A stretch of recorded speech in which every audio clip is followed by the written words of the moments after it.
Welcome back to AHBS 2318 Toxicological News. I am Adila Sarah binti Azlan, your host for today. Bauxite mining in Kuantan, Pahang has become a famous issue since 2014, and it all started after Indonesia, one of the biggest bauxite producers, banned mineral exports. Since that, it shifted to Malaysia as an alternative. With the prices drop of the palm oil, villagers, especially Felda settlers, have no choice but to join the mining activity as a source of income. This situation worsened in 2016, whereby a lot of illegal workers took advantage of this situation and illegally exploit the bauxite. Kuantan was even famously called as the second Mars back then due to the red dust of the bauxite, which containing ferrum and heavy metals that coats everything from trees to cars. The improper management and the flouting of the standard operating procedure (SOP) of the bauxite has worsened the situation, and it was not only affecting human health but also polluted the environment. According to the Pahang Forestry Department, there were around 20 attempts of unlawful mining on June 12, 2020, even during the Movement Control Order (MCO) period. Let us see the real situation prepared by our reporter, Yasmin Nufitri binti Roslan. Please welcome. Thank you, Alina, back in the studio. Bismillahirrahmanirrahim. Assalamualaikum warahmatullahi wabarakatuh and good evening. I am Yasmin Nufitri reporting for AHBS 2318 Toxicological News. And it is currently 4 p.m. on 22nd of March, and I'm here live at the scene of the bauxite mining area in Kuantan. The bauxite mining activity has been uncontrollable these days. This situation has caused concerns to the locals in Kuantan with the existence of the effects on health and also the environmental issues. So here with me right now we have Mrs. Atifa and Ms. Sophia to express perhaps on how they feel about the activity. So Ms. Atifa, how do you feel and what is your concern about the activity that has been ongoing for the past years? Indeed, it is a very worrying situation. The bauxite mining activities has left traces of pollution almost everywhere. The most prominent one is obviously the water. Oh my god. The water, it has turned into brown color these days, and clearly we've been struggling with our water supply. I mean, what do you expect? How are we supposed to clean or drink with this brown colored water?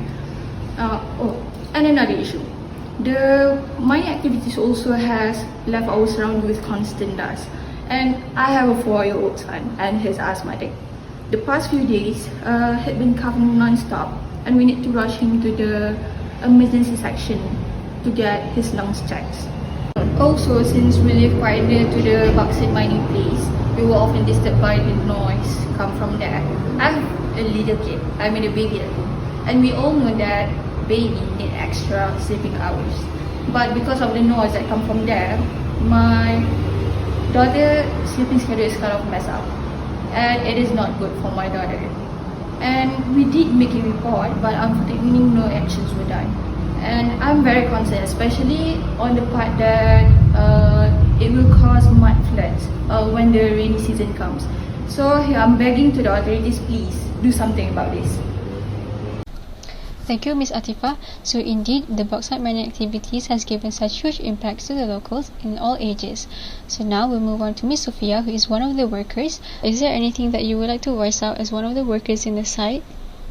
So there are health and environmental concerns with the situation. As you can see, the bauxite dust has altered the appearance of the surrounding and reduced visibility. Furthermore, it is inhalable, so posing a risk of respiratory and and cardiovascular complication. I'm not sure what else I can say.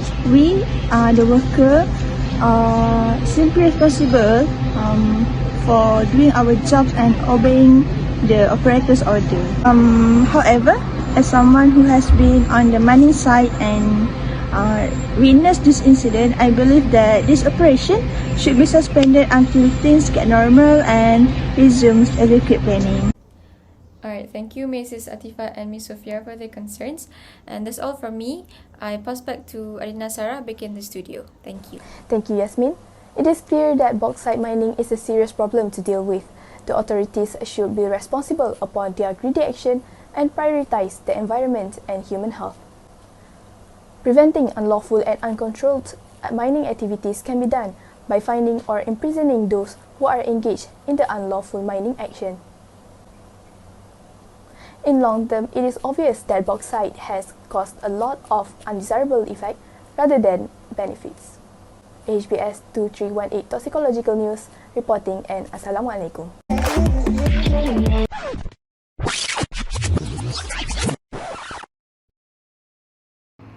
Along a dusty red road in Malaysia's central Pahang state, a family-run restaurant says it's struggling to survive. In almost 2 decades of running the eatery, Salwani Tajuddin says business has been at its worst ever since bauxite mining came to town. Sebab sini tempat kita cari rezeki. Kalau dah main debu, kat dapur ni habis dengan debu, macam mana kita nak mega, nak bagi orang makan pasir? Makan debu, susah juga kan? In 2015, Pahang made $10.7 million off bauxite exports. But this is of little concern to residents worried about the environment and their health.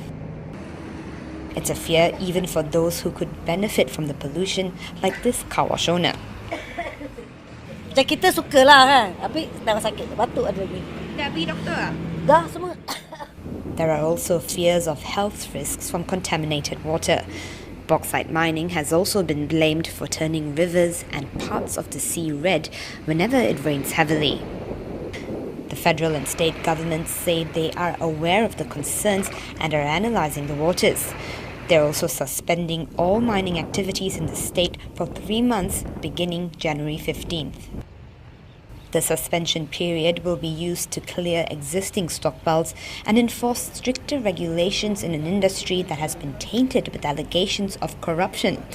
Malaysia's Anti-Corruption Commission is trying to clamp down on this, detaining government officials suspected of taking bribes from illegal miners. For those who work in the bauxite industry, however, 3 months is quite long enough. Kita ingat mau kerja, satu hari tak ada kerja, kita punya anak pun tak ada makan, semua orang pun tak ada makan. Betul tak? This is ultimately why many Kuantan residents have mixed feelings about a complete shutdown of the bauxite industry. They know that without it, there would be a loss of income for fellow residents, especially those who've allowed mining to take place on their oil palm estates. The lorries also enter the residential areas. Some lorries even speed along the road, posing a danger to other motorists. Wah, masalah ni sebenarnya dah memakan masa yang panjang lah. Since daripada 2013 sampai dah sekarang ni dia makin worse. Bila parking lori terlalu banyak, jadi ia mengganggu pemandangan. Pemandangan untuk kita keluar masuk, dan ada juga yang terbaru pun ada juga lori yang parking yang tak betul, berjalan sendiri, langgar tembok, langgar drum yang kita buat bahagian pintu masuk dalam taman lah.